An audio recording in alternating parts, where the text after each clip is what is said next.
joining me today is? Tom Gianni.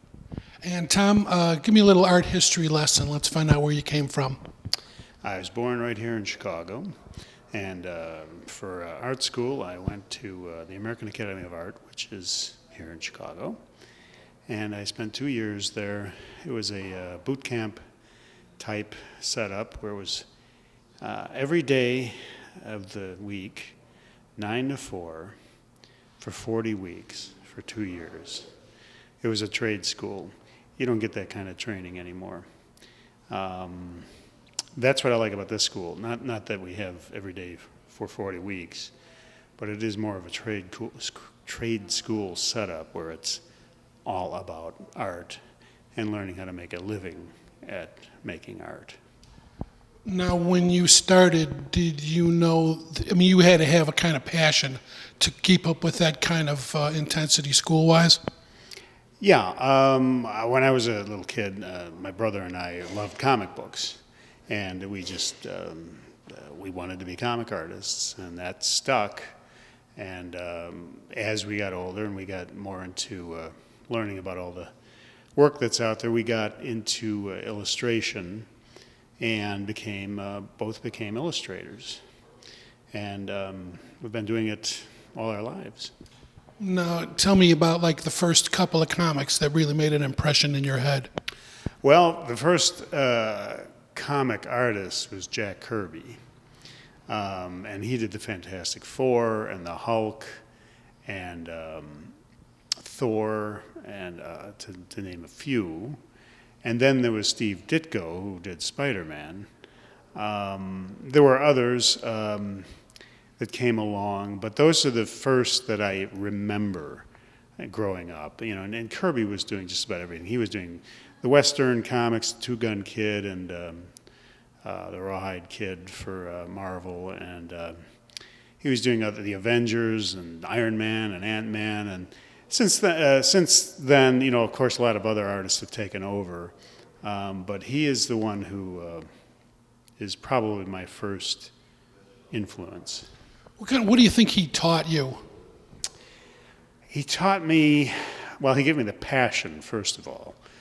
And I think I learned storytelling from him. Because even before I could read, I could follow his panels from one to another and just get the action, get the story, and also the power. And I'm not saying I have the power that Jack Kirby did, but he could make universes explode. He could make superheroes fighting each other so exciting. And those are the things that really turned me on. And I was fortunate, very fortunate, to much later in my life, actually it was about 1994, I believe, so I met Jack Kirby at the San Diego Comic-Con, and it was his 75th birthday party. And then, of course, there were a lot of people there. And I went up to him and I said, Mr. Kirby, I just want to say thank you. You're such a big influence on me. You are the reason that I am an artist. You are great. And in his gruff Brooklyn way, he goes, no, kid, you're great. You're the great one. You keep at it. Don't stop. Keep working. I can only imagine how many people said those same exact words coming up to him under other circumstances. Oh, I'm sure of it. He's had he and Will Eisner built this industry. I mean, you go to I was just in San Diego Comic-Con over the weekend, and you look around, and this is the result of Jack Kirby and Will Eisner.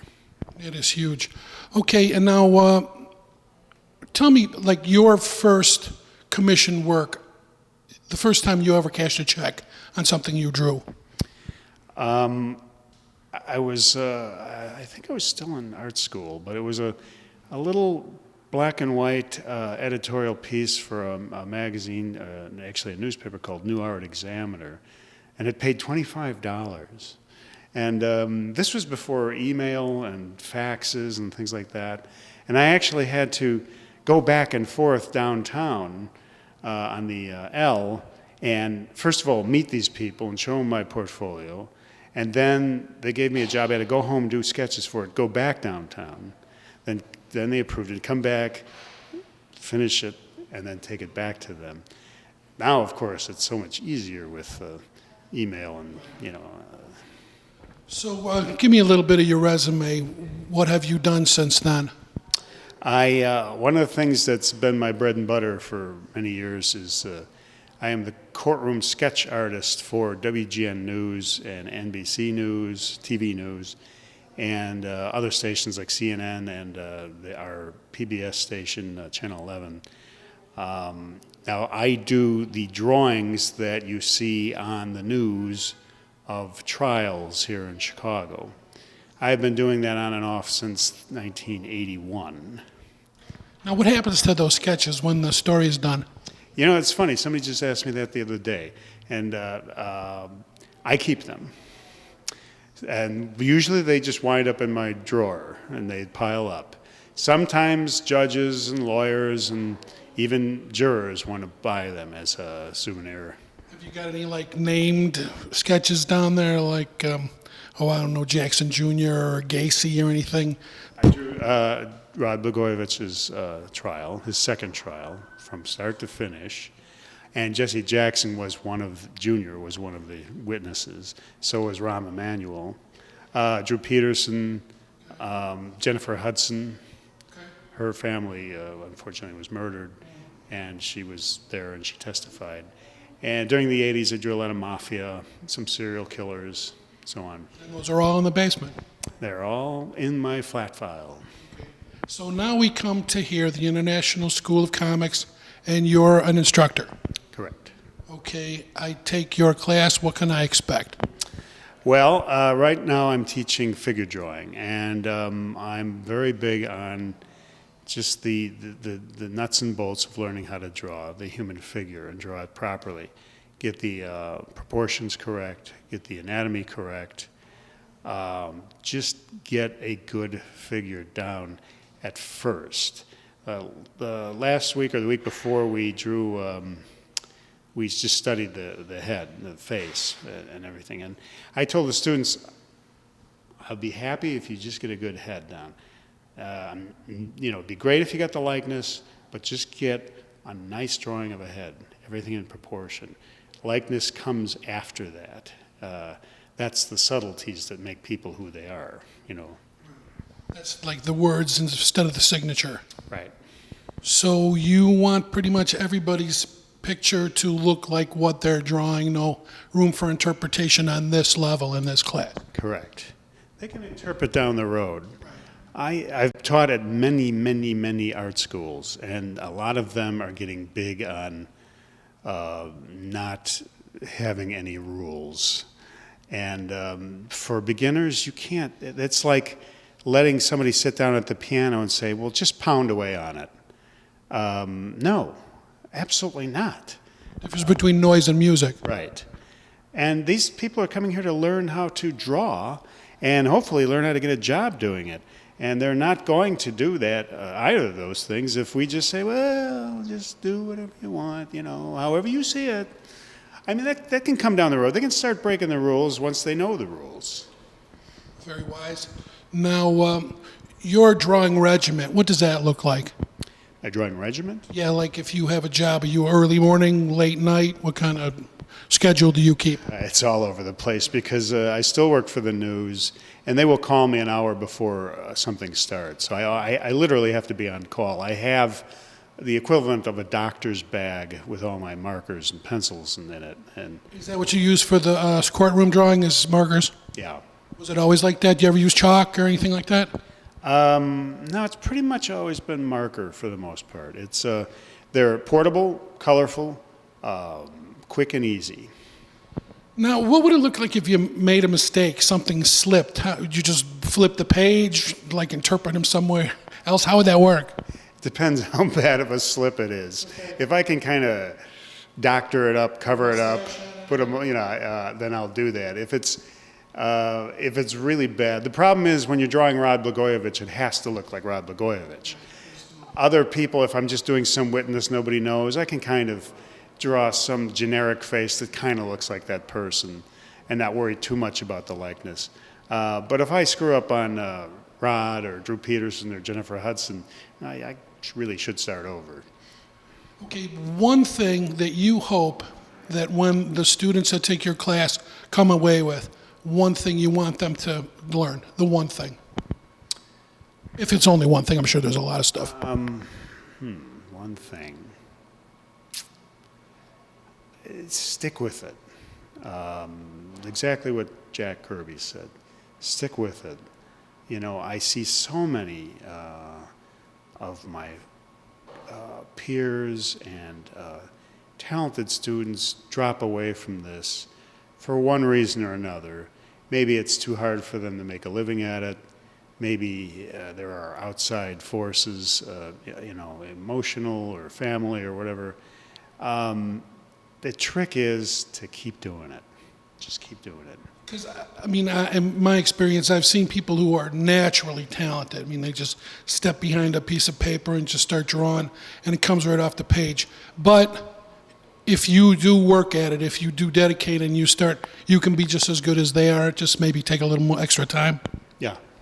And I'm one of those people. I don't feel that I'm a natural at this. I really have to work at it. Even now, there are times when I'm doing things that just aren't happening, and I just finished a painting for a book cover, a Sherlock Holmes story called The Sussex Vampire.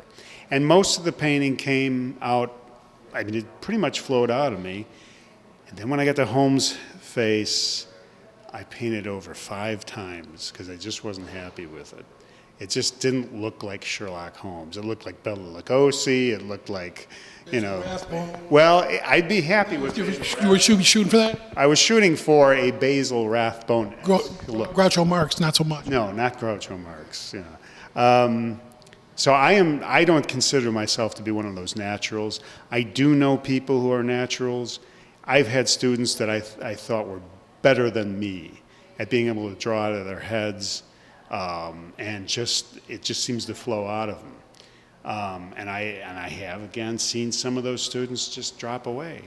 You know, talent is, I forget, it was one of the Impressionists, Cezanne or somebody said something like, it's good to have talent at 20. The trick is to still have it at 60. And talent is one thing, but sticking to it and making the right choices in your development and your career is another important factor. For instance, career choices. I taught full-time for a long time, and I kind of got tired of it because I wanted to get back with my art. And I've been taking smaller paying jobs like these Sherlock Holmes covers. They really don't pay that much. And I know many people who would say, I'm not going to do that. It barely pays anything. But Holmes is an enduring, perennial classic. And I knew that if I did these covers and these paintings, they would lead to other things. And they did. And I'm developing a reputation now for being a Holmes painter. And one cover I did, Random House called me and asked me if they could use it on the big book of Sherlock Holmes stories that they're putting out. And a publisher in England wanted to put it on a cover. And so it's the choices you make that are important too. You never know who's watching. So if somebody out there wants to get a hold of you, website, Facebook?